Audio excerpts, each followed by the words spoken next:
राजस्थान की सियासत से जुड़ी हुई अब तक की सबसे बड़ी खबर आ रही है। बीपी न्यूज संवाददाता आदेश रावल ये खबर लेकर आए हैं।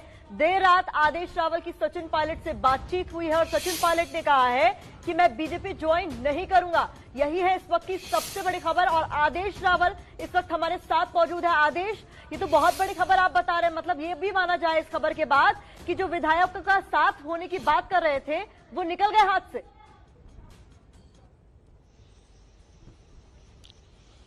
देखिए, कल इस बात को लेकर काफी चर्चा हुई कि आज भाजपा में शामिल हो सकते हैं सचिन पायलट। तो कल उन्होंने साफ कर दिया था देर रात को कि वो भाजपा में शामिल नहीं होंगे।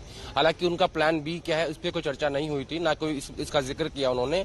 लेकिन अभी जो कल रात में जो नया मोड़ आया है वो कि अशोक गहलोत ने व्हिप जारी कर दी है। 10:30 बजे जो बैठक होने वाली है उसमें व्हिप का मतलब ये है कि जो विधायक सचिन पायलट खेमे के दिल्ली में हैं उनको एक साफ संकेत दे दिया कि अगर आप लोग नहीं लौटेंगे तो आपकी मेंबरशिप यानी जो आप एमएलए है उसकी सदस्यता जा सकती है।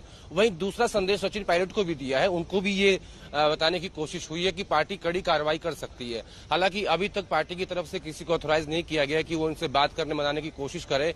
हाँ, कल जो संगठन महासचिव केसी वेणुगोपाल है उनकी तरफ से जरूर कुछ प्रयास हुए थे और एक दो जो सचिन पायलट के समकक्ष नेता हैं, जो उनकी एज ग्रुप के हैं, जो उनके मित्र हैं, उन्होंने बात करने की कोशिश की थी, लेकिन सचिन पायलट ने उनसे बात नहीं की थी। अब फिलहाल ये देखना होगा कि क्या 10:30 बजे की बैठक में जो विधायक नहीं जाते हैं क्या उनकी सदस्यता चली जाएगी या फिर सचिन पायलट के खिलाफ पार्टी की कड़ी कार्रवाई करती है। क्योंकि कल दिन भर सचिन पायलट दिल्ली में थे, परसों भी थे, लेकिन उनकी मुलाकात कोई ना ही सोनिया गांधी से हुई, कांग्रेस अध्यक्ष से, ना ही राहुल गांधी से हुई, यानी पार्टी भी कड़े रुख में है। और दूसरा, अशोक गहलोत भी इस वक्त हावी हैं, उनको लगता है कि मेरी सरकार जो है वो बच जाएगी। और सचिन पायलट के उनके बीच जो झगड़ा है ना विकास, जो 124 ए जो धारा लगाई गई है, जो एसओजी जिसकी पूछताछ करेगी, उस बात को लेकर सचिन की ज्यादा आपत्ति है कि वो आदेश आपके पास आएंगे। हम आपसे ये भी जानेंगे कि कल जब सचिन पायलट की ज्योतिरादित्य सिंधिया से मुलाकात हुई थी तो उस मुलाकात में क्या बात हुई, लेकिन उससे पहले अंकित गुप्ता के पास चलते हैं। अंकित हमारे साथ मानेसर के उस भारत ग्रैंड होटल से मौजूद हैं जो बीजेपी के लिए लकी होटल माना जाता है। कर्नाटक का ऑपरेशन भी वहीं से हुआ, मध्य प्रदेश का ऑपरेशन भी वहीं पर हुआ था, अब राजस्थान का ऑपरेशन भी यहीं से होने जा रहा है। अंकित, कितने विधायक हैं कांग्रेस के यहां पर और क्या अशोक गहलोत के कल रात व्हिप जारी करने के बाद कुछ वहां पर हलचल दिखाई दे रही है कि वो राजस्थान या जयपुर जाने की जुगत में हो? विकास, फिलहाल अगर हम आधिकारिक जानकारी की बात करें यहाँ पर कितने विधायक हैं वो आधिकारिक जानकारी सामने नहीं आ रही, लेकिन हलचल की जो आपने बात की वो निश्चित तौर पर यहाँ पर कैसे है वो मैं बताना चाहूंगा। यहाँ पर बड़ी संख्या में पुलिस की जो है यहाँ पर 2 पीसीआर वैन नजर आ रही हैं, उसके अलावा कुछ जवान नजर आ रहे हैं जो अमूमन इस तरह से यहाँ पर नहीं होते हैं। बैरिकेडिंग लगा दी गई है, देख सकते हैं कि पीछे भी जो पुलिस के जवान खड़े हुए हैं और किसी को अंदर जाने की अनुमति नहीं है।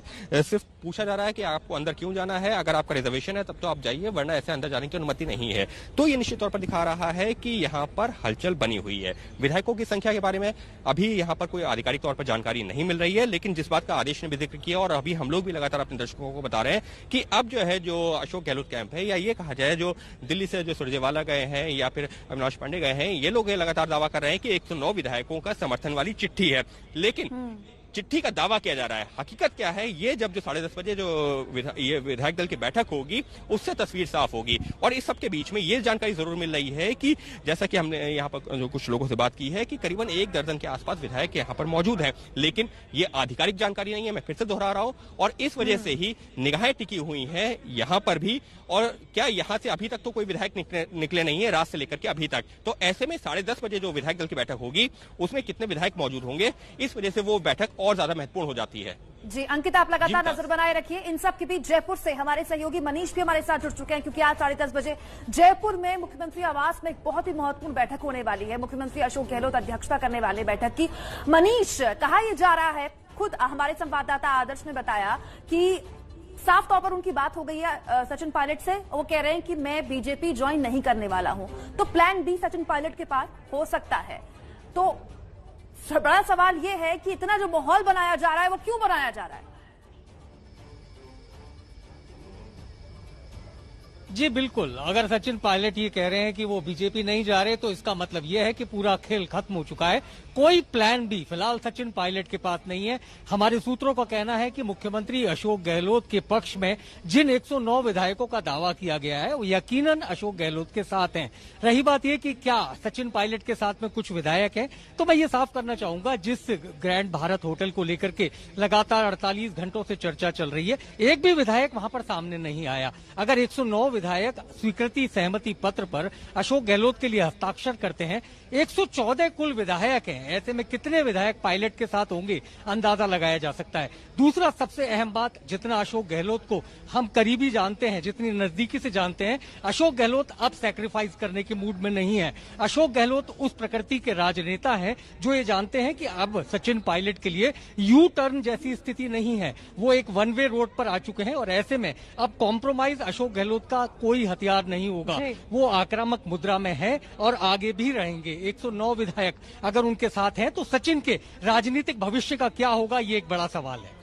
तो राजनीतिक भविष्य पर सवाल खड़े कर देती है ये पूरे घटनाक्रम। जिस तरीके से आदेश रावल हमारे सहयोगी बता रहे हैं कि उनसे बातचीत में सीधा सीधा कह दिया गया है सचिन पायलट की तरफ से कि मैं बीजेपी ज्वाइन नहीं करने वाला हूं। कांग्रेस नेता शशि थरूर ने एक ट्वीट किया है, अब वो सामने आपके रख देते हैं, क्योंकि शशि थरूर लगातार कह रहे हैं कि कांग्रेस पार्टी का एक अपना इतिहास रहा है और इस इतिहास को बनाए रखना बहुत जरूरी हो जाता है। शशि थरूर ने क्या ट्वीट किया है वो हम आपको जल्द से बता देते हैं। देश की उदारवादी पार्टी की जरूरत है जो मध्यम मार्गी पेशेवरों की अगुवाई में चले। सीधे सीधे उन्होंने कहा है कि प्रोफेशनल लोगों की जरूरत है जो पार्टी को आगे बढ़ा सके। शशि थरूर कांग्रेस नेता, ये ट्वीट उन्होंने अंग्रेजी में लिखा है जिसका हिंदी अनुवाद हम आपको दिखा रहे हैं। अगली खबर का